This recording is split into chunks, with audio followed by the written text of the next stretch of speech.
সকল বান্ধৱীসকল কি খবৰ আপোনালোকৰ?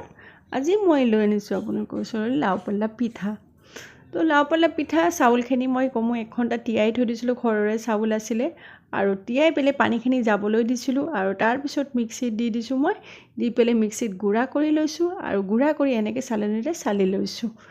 আৰু ৰাতিপুৱাই আজি ফ্ৰেছ লাও অনা হৈছিলে, সেইকাৰণে মই ভাবিলোঁ আধা লাওৰ চব্জি খালোঁ আৰু আধা লাওৰ মই ভাবিলোঁ যে গধূলিলৈকে মই এনেকৈ লাও পাল্লা অকণমান পিঠা বনাই খাম আৰু সেনেকৈ ভাবিলোঁ। যিহেতুকে বহাগ বিহু আহিয়ে আছে, তাৰে আগে মই লাও পাল্লা পিঠাখিনি খাই লওঁ আৰু বহাগ বিহুতটো বনামেই আৰু এনেকৈ কোমল লাও আছিলে, খুব ভাল। আৰু এনেকৈ মই বাকলিবিলাক চেলাই লৈছোঁ আৰু আধা লাও মই চব্জি বনাই খালোঁ, আধা লাও এনেকৈ মই পিঠা বনাম, বেছি নবনাওঁ, অকণমানে বনাম আৰু বিৰাটেই শ্বৰ্টকাট, বিৰাটেই ইজি হয়।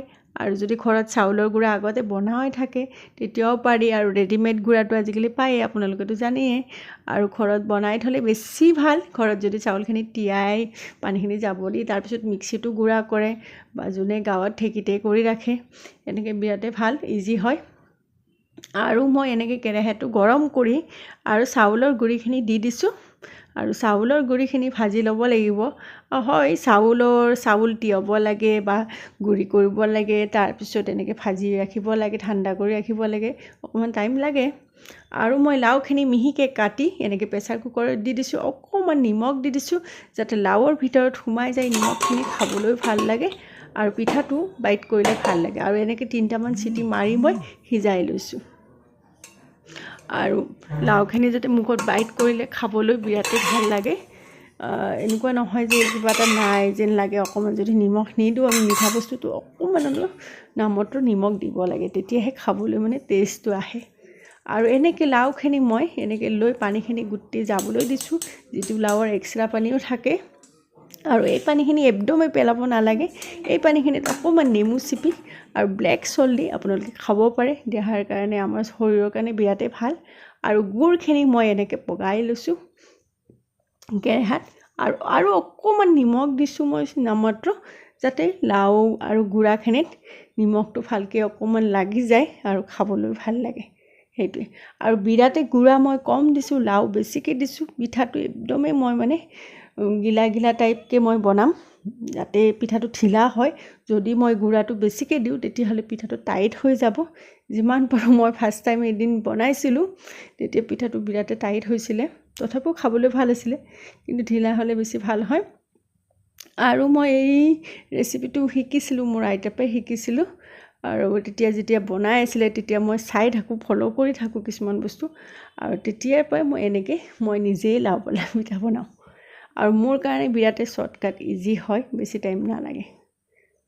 আৰু আপোনালোকেও এনেকৈ ঘৰত লাও পাল্লা পিঠা, বিহু হওক কিবা ছিজন লৈ আপোনালোকে খাব পাৰে, কাৰোবাক খুৱাব পাৰে, বিৰাটেই ভাল লাগে। আৰু যিহেতুকে লাও আমাৰ গৰমৰ দিনত পেটটো ঠাণ্ডা পৰি থাকে, পানীলাওৰ খাবলৈ বিৰাটেই।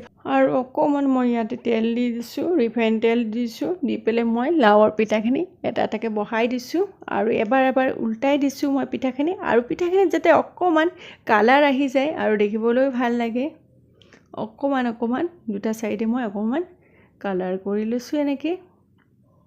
আৰু বেছি ভাজিব নালাগে, বেছি ভাজিলে আৰু টান হৈ যাব, সেইকাৰণে মই যিমান পাৰোঁ কমেই ভাজিছোঁ। আৰু চবখিনি পিঠাই মই এনেকৈ ভাজি লৈছোঁ। আৰু যদি ভিডিঅ'টো আপোনালোকৰ ভাল লাগিছে, লাইক কৰিব, কমেণ্ট কৰিব, আৰু আপোনালোকে ঘৰত এনেকৈ বনাই খাব। ৰেডিমেড গুড়াটো আজিকালি দোকান যি হওক চবতে, মল চলত চবতে পোৱা যায়। ৰেডিমেড গুড়া এনেকৈ কিনি আনি ঘৰতে লাও আনিলে শ্বৰ্টকাট হ'ব, বনাই খাব পাৰে। আৰু যিহেতুকে ঘৰততো গুড় থাকেই, আৰু মই গুড়খিনি এনেকৈ থৈ দিছিলোঁ বনাই পেলাই, আৰু ঠাণ্ডা হৈ গৈছে এতিয়া। আৰু এবাৰ মই গুড়খিনি ভালকৈ গৰম কৰি লৈছোঁ আৰু গৰম কৰি লাওৰ পিঠাবিলাক এটা এটাকৈ চববিলাক দি দিম।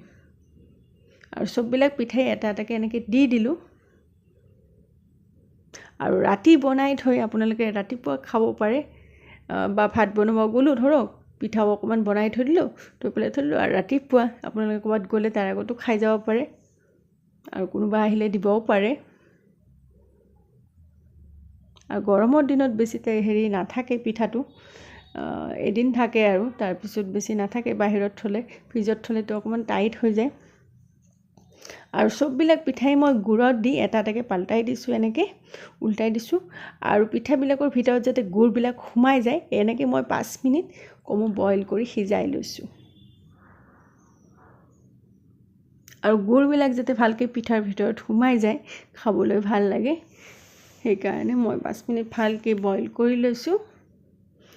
আৰু এয়া মোৰ পিঠা ৰেডি হৈ গ'ল প্ৰায়।